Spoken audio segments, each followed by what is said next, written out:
Awareness లో భాగంగా మరొక ఇంపార్టెంట్ టాపిక్ ఇది వచ్చేసి నేషనల్ చంబల్ శాంక్చురీ అనమాట. సో అర్థమైందా? అంటే ఒక శాంక్చురీ అనమాట. ఇది ఒక పెద్ద ప్రాంత అభయారణ్యం లాంటిది. ఇది ఎందుకు వార్తల్లోకి వచ్చింది? సో నేషనల్ చంబల్ శాంక్చురీ అనేది ప్రధానంగా వార్తల్లో రావడానికి కల ఇంపార్టెంట్ అంశం ఏంటన్నది ఇప్పుడు మనం చూద్దాం. సో రీసెంట్ గా ఈ నేషనల్ చంబల్ శాంక్చురీకి సంబంధించి సుప్రీంకోర్టు ఏం చెప్పిందంటే ఈ పరివాహక ప్రాంతాల్లో కొన్ని మైనింగ్ అనేది జరుగుతుందన్నమాట. Illegal mining. సో మైనింగ్ అనేది చేస్తున్నారు. మైనింగ్ అనేది ఇల్లీగల్ మైనింగ్ అనేది చేస్తున్నారు. దాన్ని ఇమీడియట్ గా ఆపాలని చెప్పేసి సుప్రీంకోర్టు సుమోటో కేసు అనేది ఫైల్ చేసింది అనమాట. దానికి అదే కేసు ఫైల్ చేసింది. ఎవరైతే ఈ నేషనల్ చంబల్ శాంక్చురీ దరిదాపుల్లో మైనింగ్ చేస్తున్నారో వాళ్ళు ఇమీడియట్గా ఆపాలి, లేకుంటే కఠిన చర్యలు ఉంటాయని చెప్పేసి సుప్రీంకోర్టు చెప్పింది అనమాట.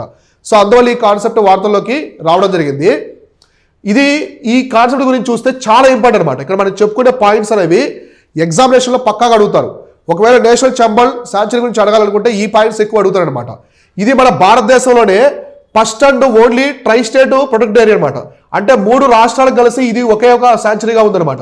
3 రాష్ట్రాలు కలిపి దీన్ని కాపాడుతున్నాయి. ఎందుకంటే ఈ యొక్క శాంక్చురీ అనేది 3 రాష్ట్రాల్లో విస్తరించింది. సో మొత్తం వచ్చేసి 3 రాష్ట్రాల్లో ఈ శాంక్చురీ విస్తరించింది అనమాట. అవేంటంటే రాజస్థాన్, మధ్యప్రదేశ్ అండ్ ఉత్తరప్రదేశ్ అనమాట. కాబట్టి ఏ రాష్ట్రాలు ఈ నేషనల్ చంబల్ శాంక్చురీ అంటే రాజస్థాన్ ఒకటి, నెక్స్ట్ వచ్చేసి ఇంకో రాష్ట్రం వచ్చేసి మధ్యప్రదేశ్ అనమాట. రాజస్థాన్ పాటు మధ్యప్రదేశ్, చివరిగా వచ్చేసి ఉత్తరప్రదేశ్. ఈ ఉత్తరప్రదేశ్ కూడా ఇందులో ఉందన్నమాట. ఇలా మొత్తం 3 రాష్ట్రాలు దీన్ని కాపాడుతున్నాయి. 3 రాష్ట్రాల్లో ఇది విస్తరించింది. కాబట్టి ఇలా చూసుకుంటే మనకి మొత్తం 3 రాష్ట్రాలు అనమాట.